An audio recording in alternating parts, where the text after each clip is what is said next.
بسم اللہ الرحمن الرحیم۔ پیارے دوستو، آج میں آپ کے ساتھ ایک ایسا واقعہ شیئر کرنا چاہتی ہوں جسے سن کر ہم سب حیران رہ جائیں گے کہ دنیا میں ایسے لوگ بھی موجود ہیں۔ یہ محبت تھی یا دھوکہ، عبادت تھی یا سازش، ایمان تھا یا امتحان؟ ایک اللہ والے جس کی نیکی کی روشنی دور دور تک پھیل چکی تھی، لوگ اس کی طرف کھینچی چلے آتے تھے، لیکن یہ بات وہاں کے پنڈت کو برداشت نہ تھی۔ اس نے ایک خوفناک منصوبہ بنایا، ایسا وار جو سیدھا دل پہ لگے، اور پھر وہ پنڈت، اس نے ایسی چال چلی جو کسی نے سوچی بھی نہ تھی۔ وہ محبت کے لبادے میں آئی، ایمان کا رنگ اختیار کیا، سب کو یقین دلایا کہ وہ اس پنڈت کی بیٹی بدل چکی ہے، لیکن اصل میں وہ کیا تھی؟ ایک محبت کرنے والی بیوی یا ایک چھپی ہوئی دشمن؟ یہ کھیل تب تک چلتا رہا جب تک ایک دن رمضان کا مقدس مہینہ نہ آ گیا، اور پھر وہ جب سب کچھ الٹ گیا، افطار کا وقت قریب تھا، اللہ والے نے دسترخوان بچھائے، لیکن اچانک ایک ایسا دھماکہ خیز واقعہ پیش آیا جس نے سب کو ہلا کر رکھ دیا۔ یہ کیا ہوا؟ کون تھا جو بے بس ہو کر دروازے پر کھڑا تھا؟ آسمان سے وہ کون سی نشانی اتری جس نے سب کو سجدے میں گرا دیا؟ شاید آپ کا دل بھی یہ سن کر کانپ اٹھے۔ یہ واقعہ جس گاؤں میں پیش آیا، اس گاؤں والوں کو سب کو حیران کر دیا، اس لیے اس کہانی کو آپ بھی آخر تک ضرور دیکھیے گا۔ جہاں کی آب و ہوا بے رنگ تھی کیونکہ وہاں رہنے والے لوگ ہی ایسے تھے۔ اس گاؤں میں ہندوؤں کی کثیر تعداد رہتی تھی۔ اس گاؤں میں چند گھر مسلمانوں کے بھی تھے، لیکن وہ تعداد میں کم تھے۔ نور الدین جو بہت ہی نیک بزرگ تھے، جب اپنے گھر سے نکلتے تو لوگ ان کی جھلک دیکھ کر حیران رہ جاتے، کیونکہ بہت نورانی چہرے والے تھے۔ ان کے ایمان کی چمک اتنی زیادہ تھی کہ دیکھنے والا دیکھ ہی نہیں سکتا تھا، لیکن ایک بندہ جو ہمیشہ چلتا رہا، آخر کار اس کی منافقت اس مقام تک پہنچی جس نے سب کو ہلا کر رکھ دیا۔ نور الدین جو کہ بہت اچھے تھے اور ان کی شخصیت بھی سب کو متاثر کرتی تھی، ایمان بھی بہت مضبوط تھا، اسی وجہ سے اس گاؤں کا پنڈت جس کا نام گلرام تھا، وہ جل جل کر راکھ ہوتا جا رہا تھا، اندر ہی اندر کڑتا رہتا۔ اسی طرح جب رمضان کا مہینہ آیا تو اپنے اصولوں کے پابند اس نیک بزرگ نے مسجد میں افطاری کا بہت بڑا اہتمام کیا۔ افطاری میں مزے مزے کے کھانے سے دسترخوان سجایا جاتا۔ نور الدین کی یہ رحم دل سخاوت دیکھ کر بہت سارے ہندو لوگوں کے دل بھی نرم ہو چکے تھے۔ وہ سمجھ چکے تھے کہ اسلام واقعی خوبصورت مذہب ہے جو نہ صرف غریبوں کی مدد کرنے کا حکم دیتا ہے بلکہ اس بابرکت مہینے میں اس گاؤں میں خوشبو پھیل جاتی تھی۔ اس منظر کو دیکھ کر وہاں کے رہنے والے ہندو جلنے لگے، افطاری کی خوشبوئیں ہر طرف پھیل جاتی۔ پنڈت اور باقی منافق دل لوگ جب یہ منظر دیکھتے تو اندر ہی اندر جلتے رہتے، نہ چاہتے ہوئے بھی وہ کچھ نہ کر سکتے تھے۔ ایک دن گلرام کی برداشت ختم ہو چکی تھی۔ اس نے تمام گاؤں والوں کو کہا کہ میں اب روک کر دکھاؤں گا، دیکھو اس کی ہمتیں بڑھتی جا رہی ہیں، اس نور الدین کو تو میں اب روک کر دکھاؤں گا۔ حالانکہ اکثریت ہماری ہے لیکن روب اس کا یہاں چل رہا ہے، لیکن اب اس طرح اکثریت ختم ہو جائے گی۔ ہماری تعداد بے شک ان کی کم ہے لیکن بہادر ہیں وہ، ہم اب دیکھنا، کیونکہ یہ ہماری طاقت کو للکار رہے ہیں۔ ہماری جو تعداد زیادہ ہے اب وہ کم ہونے پر آنے والی ہے۔ نور الدین اپنے گھر کے دروازے پر جا کھڑا ہوا۔ رمضان شریف کا مہینہ ویسے ہی آ چکا تھا۔ پنڈت نے جب اس شخص کو اپنے دروازے پر کھڑا دیکھا تو خاموشی سے گزر گیا، اور پھر وہ پنڈت اگلے دن اس نور الدین کے دروازے پر آیا تو اس پنڈت کو دیکھ کر وہ نیک اللہ والے بزرگ خوش آمدید کہنے لگے کہ بیٹھیے گلرام۔ تو وہ کہنے لگا نہیں نہیں، میں بیٹھنے نہیں آیا، میں تمہیں دھمکی دینے آیا ہوں کہ تم باز آ جاؤ۔ تمہاری وجہ سے بہت سارے ہندو اسلام کی طرف گامزن ہو رہے ہیں، تمہارے جیسے رویے دیکھ کر کافی لوگ تم سے متاثر ہو رہے ہیں، تمہاری باتوں کی وجہ سے بہت کچھ بدل رہا ہے، یہ بات مجھے برداشت نہیں ہوتی۔ ہماری تعداد کم ہوتی جا رہی ہے، جب تم یہاں آئے تھے تو ایک دو گھر ہی تھے، لیکن اب دیکھتے ہی دیکھتے پوری بستی مسلمان ہونے لگی ہے۔ جو پہلے ہمارے تلوے چاٹا کرتے تھے اب وہ تمہارے ارد گرد گھومتے ہیں، اور ہمیں یہ برداشت نہیں ہوتا۔ نور الدین مسکرا کر کہنے لگے ارے گلرام، کیسی باتیں کرتے ہو؟ ہم نے کبھی تمہیں تکلیف پہنچائی ہے؟ ہم نے کوئی زبردستی تو نہیں کی، مسلمان ہو جاؤ۔ ان کو جو ٹھیک لگا انہوں نے مطلب کی بات کی تو وہ کہنے لگا ہاں تم جاؤ، جو کر سکتے ہو وہ کرو، تم کبھی نہیں روک سکتے، قیامت تک اللہ کا دین پھیلتا رہے گا، اور پھر ایسے ہی نیک بندے اللہ کا نام لیتے رہیں گے اور تم جیسے منافق جلتے رہیں گے۔ نور الدین تھوڑا سا غصے میں آ گئے۔ اسی دوران وہ پنڈت گھر سے چلا گیا۔ گھر کے तमाम लोगों ने, गांव के तमाम लोगों ने जब देखा कि पंडित की इज्जत दो टोके की हो गई है, कोई इससे डर नहीं रहा। जहाँ इसका रौब था, अब लोग इससे डरना बिल्कुल छोड़ चुके हैं। उल्टा इस लोग इसका मजाक उड़ाते हैं। ये बात इसे परेशान कर रही थी। घर आए, इसकी तबीयत काफ़ी परेशान हो चुकी थी। इसकी बेटी, जिसका नाम गुलदेवी था, बहुत ही खूबसूरत थी। जब उसने अपने बाप को ऐसे देखा कि चेहरा मुरझाया हुआ है, तो वो कहने लगी, आप इतने गमगीन क्यों हो रहे हैं? तो उसने कहा, नूरुद्दीन ने ज़िंदगी ख़राब करके रख दी है, मेरी नींदें उड़ गई हैं। अब लोग मेरी ताकत को डरते नहीं है, बल्कि मेरा मजाक उड़ाते हैं। अब तो उनकी अक्सरियत बढ़ने लगी है। उनके मुकाबले में नूरुद्दीन आ चुका है। अब जितना जल्द हो सके उसका पत्ता काटना पड़ेगा, वरना हमारी हुकूमत ख़त्म हो जाएगी। सारे हिंदू मुसलमान होने लगे हैं।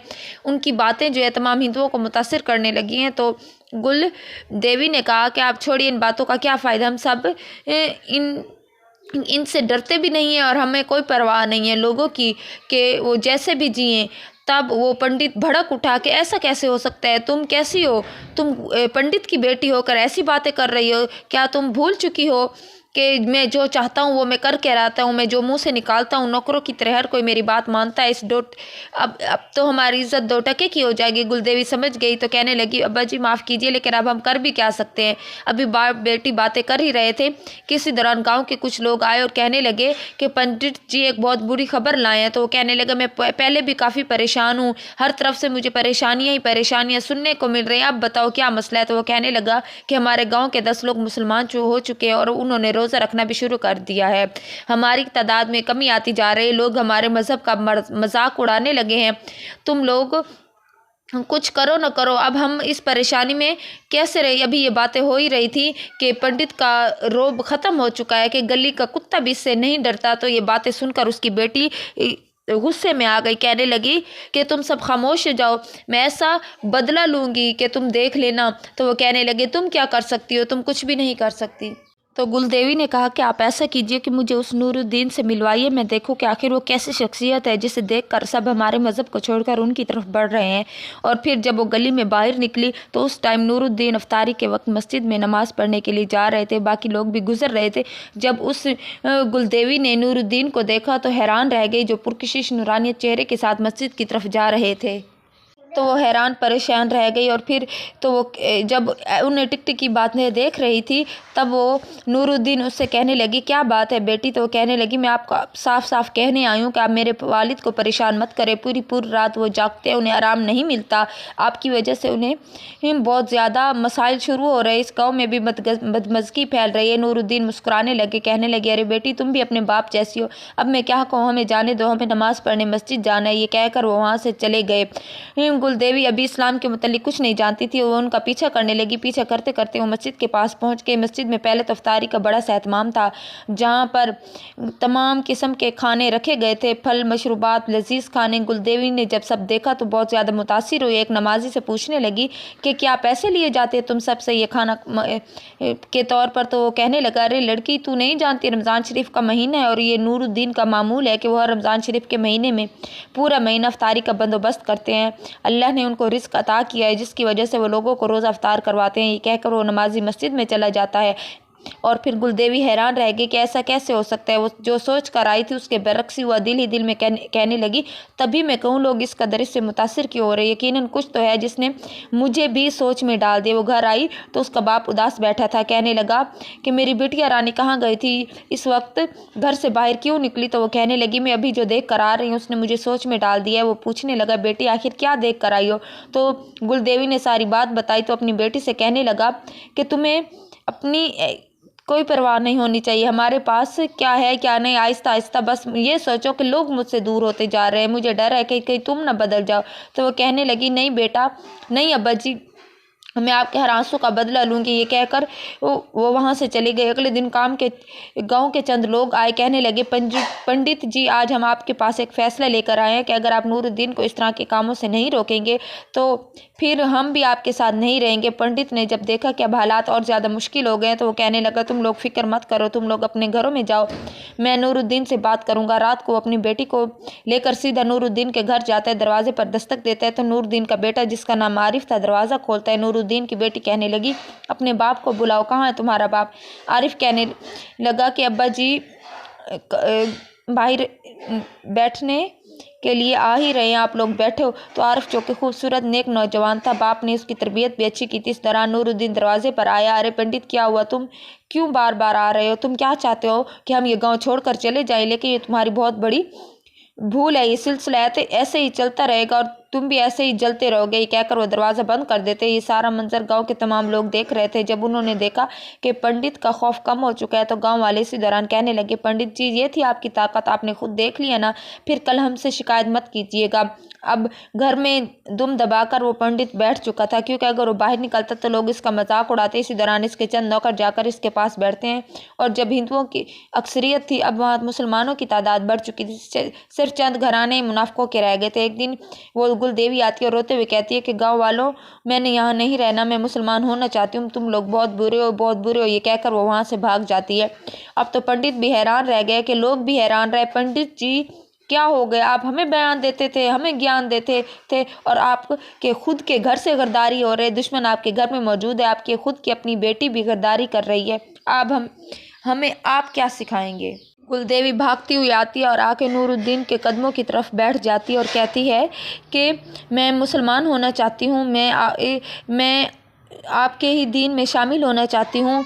मुझे अब छत की ज़रूरत है क्योंकि मैं घर से निकाल दी गई हूँ। तो वो कहने लगे, बेटी तुम फिक्र मत करो, तुम्हें कुछ नहीं होगा, तुम नेक दिल हो, और जो नेक दिल से अल्लाह की राह में आता है, अल्लाह उसकी मुश्किलें टाल देता है। फिर वो अपने बेटे से कहने लगे, आरिफ इसे घर ले चलो, ये बाहर महफूज नहीं है। इसी दौरान नूरुद्दीन गुलदेव घर ले आते हैं और फिर उससे कहते हैं कि बेटी तुम परेशान मत हो। इसी दौरान नूरुद्दीन बाहर देखते हैं तो गांव में काफ़ी हंगामा मच चुका था। गांव की हिंदुओं की आग और बढ़ चुकी थी, लेकिन वो कुछ नहीं कर सकते थे क्योंकि उनके सारे रास्ते खुद ब खुद बंद होते जा रहे थे। पंडित की बेटी जो बहुत डरी हुई थी कहने लगी, बाबा मुझे बहुत डर लग रहा है, मेरा बाप कहीं आकर मुझे मार ही न दे। बुजुर्ग कहने लगे, बेटी वो तुम्हारा कुछ नहीं बिगाड़ सकता। जब तुमने सोचा था कि तुम मुसलमान होना चाहती हो, तब से उसका और तुम्हारा रिश्ता ख़त्म हो गया था।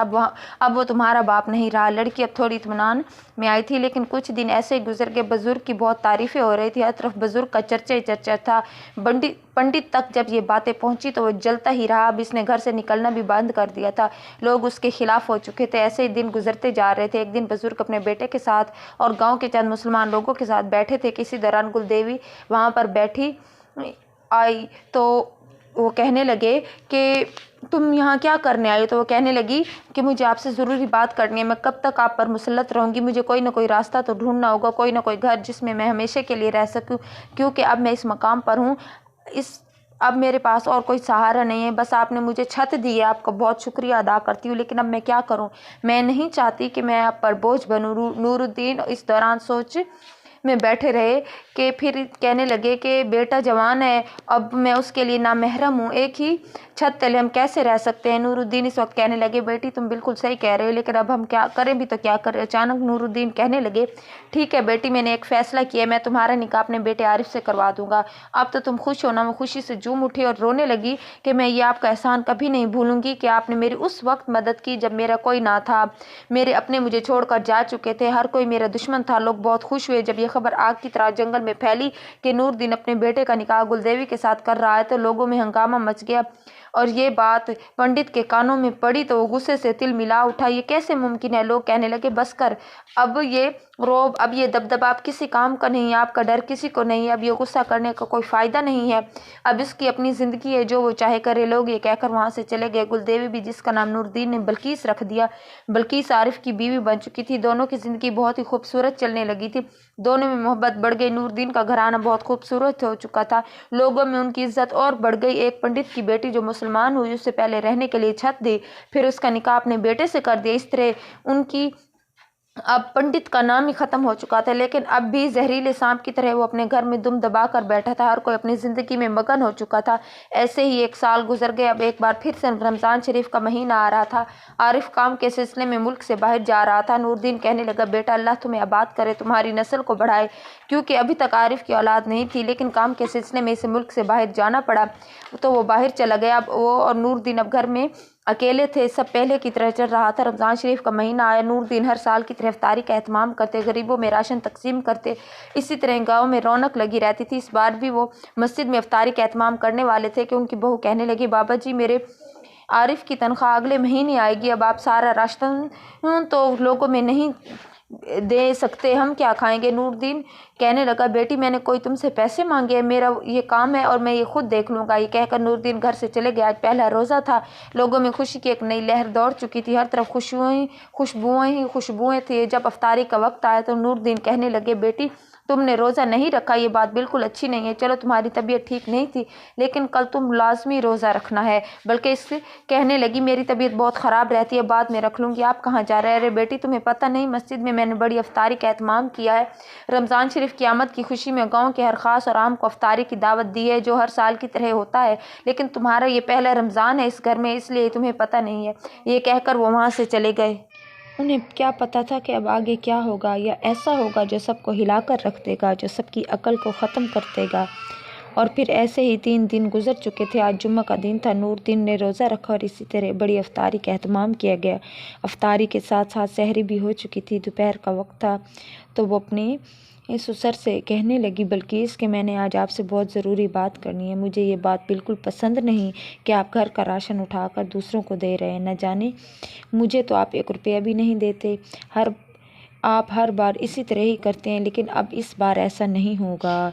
नूरदीन उस वक्त उसकी बात सुनकर कहने लगे, तुम कैसी बातें कर रही हो? क्या मजाक कर रही हो? बल्कि तो वो गुस्से में आ गई। कहने लगी, नहीं मैं मजाक नहीं कर रही, बस आज के बाद आपको मैं पैसे नहीं दूंगी, क्योंकि सारे पैसे उसने अपने ससुर से ले लिए थे। जब अफ्तारी का वक्त आया तो नूरदीन कहने लगा, बेटी ये तुम बिल्कुल गलत कर रही हो।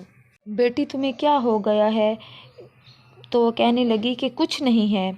तो जब अफ्तारी का वक्त आया तो नूरदीन परेशान हो गया, क्योंकि वो कहने लगे, तुम मेरी बनी बनाई इज़्ज़त ख़राब कर रही हो। क्या तुम्हें किसी की नज़र लग गई है? तुम्हें क्या हो गया? तो वो हंसने लगी, कहने लगी, बस करो यहाँ से जाओ, मैं तुम्हें 1 रुपया भी नहीं दूंगी, तुम क्या कर लोगे? और हंसती रही। बिल आखिर वो वक्त आ जाता है जब अफ्तार का वक्त होता है। जब गांव के लोग मस्जिद आए तो देखा कि वहाँ पर कोई नहीं था, कोई अफ्तारी का सामान नहीं था, और नूरदीन भी अभी नहीं आए थे। वो कहने लगे, खुदा खैर करे, कहीं इनकी तबीयत तो ख़राब नहीं। इसलिए उनका पता करने उनके घर आए। दरवाज़े पर दस्तक दी तो बल्किस कहने लगी कि वो आज अफ्तारी नहीं करवाएंगे, तुम लोग जा सकते हो। ये कहकर वो दरवाज़ा बंद कर देती है। लोग हैरान हुए कि ये कैसे हो सकता है, आज उसने किस लहजे में बात की है हमारे साथ। बुज़ुर्ग ने हमें बताया ही नहीं। 1 दिन गुजर गया, लोगों ने ये बात दिल पर नहीं ली। लेकिन अगले दिन फिर ऐसा हुआ। बल्कि अब तो वो कहने लगी कि अगर तुम घर से बाहर निकले तो मैं तुम्हें देखूंगी, फिर बाहर ही रहना, अंदर नहीं आने दूंगी।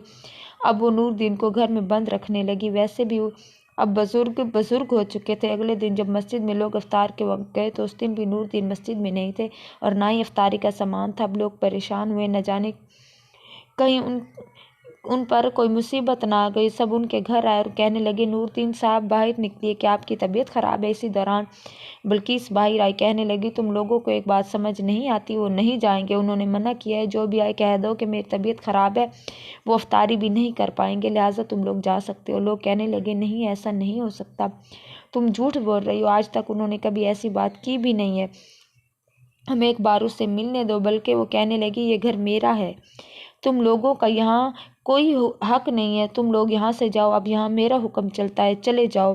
अब बुजुर्ग की बनी बनाई इज्जत थी, वो उनकी बहुत ख़राब कर रही थी। अब लोग उनका मजाक उड़ाने लग गए थे। और तो कोई नहीं, वो उनके मुनाफिक पंडित को भी अब मौका मिला था। वो भी अब गाँव की हवाएं महसूस कर रहा था। आरिफ मुल्क से बाहर था, इसे पता नहीं था कि यहाँ उसकी बीवी ने नागिन के तरह अपना रूप बदल लिया है। तो वो बुजुर्ग अपनी बहू से कहने लगे, लड़की तुमने अच्छा नहीं किया, तुम सांप की बेटी हो, मैंने मुश्किल वक्त में तुम्हें छत दी, अपने बेटे से तुम्हारा निकाह करवाए, लेकिन तुम नमक हराम निकली, उसी काफिर की बेटी हो, तुम्हारे दिल भी काफिर हैं, तुम मुसलमान नहीं हुई। वो हंसने लगी, कहने लगी, तुम्हें किसने कह दिया, बस तुमने बोल लिया, अब मैं देखूंगी कि तुम घर से बाहर कैसे निकलते हो। वो कहने लगी कि आज से मैं आपको अफ्तारी भी नहीं दूंगी, आज आपकी ये सज़ा है। बुज़ुर्ग ने ऐसे ही बिना सहरी के रोज़ा रख लिया। पूरा दिन तो वो उन्हें सताती रहती थी। इसी तरह अब अफ्तारी का वक्त करीब आया। बुज़ुर्ग कहने लगे, बेटी ये जुल्म मत करो, तुम गुनाह कर रही हो, मैंने तुम्हारा क्या बिगाड़ा है, बिला वजह की दुश्मनी बना रही हो, कुछ तो खुदा का खौफ करो, मैंने अफ्तारी करनी है, तुम मुझे अफ्तारी के लिए कोई चीज़ नहीं दे रही, मस्जिद में जाना है, लेकिन तुमने मेरा बाहर निकलना बंद कर दिया है। तो वो कहने लगी कि तुम झूठे हो, तुमने हमारी इज़्ज़त को दागदार करने में कोई कसर नहीं छोड़ी। तो وہ کہنے لگی کہ اب تو میں تمہیں افطاری کے لیے ایک کھجور تک نہیں دوں گی، میں دیکھتی ہوں تم کیسے افطاری کرتے ہو۔ نور الدین کہنے لگے تم اس قابل ہی نہیں تھی کہ میں تمہیں اس گھر میں لاتا، میں بھول چکا تھا کہ ایک سانپ کی بیٹی کیسے مخلص ہو سکتی ہے۔ وہ کہنے لگی بس کرو، کیونکہ اب اس کی اونچی آواز سنائی دے رہی تھی ہر کسی کو، اور سب سن رہے تھے کہ پنڈت کی بیٹی کیا کھیل کھیل رہی ہے، اور پنڈت وہاں خوشی خوشی مسکرا رہا تھا اور لوگوں کی طرف دیکھ کر ہنس رہا تھا کہ یہ جس سب کی تعریف کرتے تھے، دیکھو دیکھو اس کے تماشے کتنا بے بس ہو چکا ہے۔ مسجد میں افطاری کرانے کے بعد تو دور خود بھی افطاری نہیں کر پا رہا۔ وہ اسی طرح شیطانی مسکراہٹ کے ساتھ ہنسنے لگا۔ اب اور ہندو بھی ارد گرد جمع ہو چکے تھے۔ دیکھتے ہی دیکھتے تمام لوگوں کا ہجوم اکٹھا ہوتا گیا۔ اب تو وہاں پر مسلمان بھی جمع ہو چکے تھے۔ بلقیس اسی دوران دروازہ کھولتی ہے اور نور الدین کے بازو سے پکڑ کر باہر لے آتی ہے اور کہتی ہے اب میں خود اپنی زبان سے بتاؤں گی کہ یہ وہ شخص ہے جس نے میری باپ کی زندگی مشکل کی۔ میرے باپ کی عزت ختم ہو چکی ہے اس گاؤں میں، جہاں لوگ ان کی بہت عزت کرتے تھے اب وہی لوگ ان کا مذاق اڑاتے ہیں۔ یہ سب اسی کی وجہ سے ہوا ہے، یہ فساد کی جڑ ہے۔ نور الدین مسلمان کہنے لگے کہ تم کیا بک رہی ہو، تم ہوش میں تو ہو، تمہارے سسر ہیں، اس نے تمہیں اس وقت گھر میں جگہ دی جب تمہارا باپ تمہارا دشمن بن بیٹھا تھا، ہم سے اب بدلہ لوگی۔ وہ ہنسنے لگی، کہنے لگی میرے باپ تو میرے سامنے کھڑے ہیں، کبھی تم لوگوں نے دیکھا ہے کہ انہوں نے مجھ سے غصے میں بات کی ہو جب میرے گھر تک آئے؟ ارے وہ پاگل مسلمان لوگوں، یہ سب ہماری چال تھی، چال میں پھنس گئے، میں اپنا انتقام لینا چاہتی تھی، اپنے باپ کی عزت کا انتقام جو اس نور الدین کی وجہ سے ختم ہوئی تھی، میں دیکھنا چاہتی تھی کہ اس کا گھمنڈ مٹی میں ملانا چاہتی تھی۔ آج اتنا یہ بے بس ہو چکا ہے کہ یہ افطاری نہیں کر سکتا۔ تم میں سے کسی نے اگر اسے افطاری کروائی آج تو پھر دیکھ لینا کہ میں اس کے ساتھ کیا کرتی ہوں۔ اب تو مسلمانوں کے دلوں میں خوف بیٹھنے لگا، ان کی آنکھوں سے آنسو گر رہے تھے، وہ اتنا دردناک منظر دیکھ کر رونے لگے اور کہنے لگے کہ سچ میں تم ایک سانپ کی بیٹی ہو، تمہارا باپ منافق ہے، ہم سوچ بھی نہیں سکتے تھے کہ تم اتنی گندی چال چلو گی۔ تو وہ پنڈت کہنے لگا ارے وہ میری بیٹی اور یہاں ہمارا ہی راج چلے گا، کوئی ہمارا مقابلہ نہیں ہو سکتا۔ اسی دوران افطاری کا وقت ہو چکا، لیکن دیکھتے ہی دیکھتے پورے گاؤں کی عورتیں اور مرد اکٹھے ہو چکے تھے۔ بزرگ کے دکھ میں کسی نے روزہ افطار نہیں کیا، وہاں پر بلقیس بھی موجود تھی۔ بزرگ کی آنکھوں سے آنسو آ رہے تھے، آسمان کی طرف دیکھ کر دل ہی دل میں کہنے لگے اے اللہ، میں نے آج تک تیرے راستے میں اپنی زندگی کو صرف کرنے کی کوشش کی ہے، خود کو نیکی کی طرف گامزن کیا اور دوسروں کو بھی نیکی کی دعوت دی، برائی سے روکا، میرے دشمن میں ہیں یہ سب، میں نے اپنی عزت بنانے کے لیے اپنی پوری عمر خرچ کر دی، لیکن آج اس پنڈت کی بیٹی نے مجھے اس مقام تک لا کھڑا کیا ہے جہاں ہر کوئی میرا مذاق اڑا رہا ہے۔ آج اے اللہ تم نے میری مدد نہ کی تو میں اسی طرح مر جاؤں گا، اور میں نہیں چاہتا کہ کوئی مجھ پر ہنسے۔ اے میرے اللہ تو جہاں یہاں کے لوگوں کے دل بدلے ہیں ویسے ہی آج میری مدد کر، ان سب کو دکھا دے کہ جن کے ساتھ تو ہوتا ہے وہ کبھی گر نہیں سکتے۔ بزرگ وہیں پر بیٹھے تھے کہ اور پھر آسمان کی طرف سے کوئی چیز آنے کا انتظار کر رہے تھے، تو وہ کہنے لگی یہ تمہاری بڑی بھول ہے، میں تمہاری افطاری کبھی بھی نہیں دوں گی اور میں دیکھتی ہوں تم کیسے افطاری کرتے ہو۔ تو وہ پنڈت کہنے لگا میری بٹیا رانی تم نے بہت اچھا کیا، تم ایک بہادر پنڈت کی بیٹی ہو۔ پنڈت ابھی کچھ بول ہی رہا تھا کہ اسی دوران آسمان سے پرندوں کا ایک جھنڈ اس طرف آتا نظر آیا۔ ان میں ہر قسم کے پرندے تھے، تعداد تو تھوڑی تھی لیکن ان کا سائز تھوڑا بڑا تھا۔ ان سب پرندوں نے اپنی چونچ میں کھجوریں لی ہوئی تھی اور جس طرف بزرگ بیٹھے تھے وہاں وہیں آ رہے تھے، پورا گاؤں اکٹھا تھا۔ پرندے اور نیچے زمین پر بیٹھ کر اپنی چونچ کے ساتھ بزرگ کے منہ میں کھجور دینے لگے۔ اب تو یہ منظر دیکھ کر سب حیران تھے، ان کی آنکھیں پھٹی کی پھٹی رہ گئیں، ان کے رونگٹے کھڑے ہو گئے کہ یہ کیسے ممکن ہے۔ بلقیس اسی دوران دروازے پر کھڑی تھی تو اس کے پیروں تلے زمین نکل گئی۔ یہ کیسے ہو سکتا ہے؟ تم لوگ دیکھ رہے ہو نا۔ پنڈت کو اس وقت کچھ سمجھ نہیں آ رہا تھا کہ یہ کیا ہو رہا ہے۔ مسلمانوں کے چہرے پر خوشی آ چکی تھی، وہ سب اللہ کا شکر ادا کرنے لگے اور خوشی سے رونے لگے۔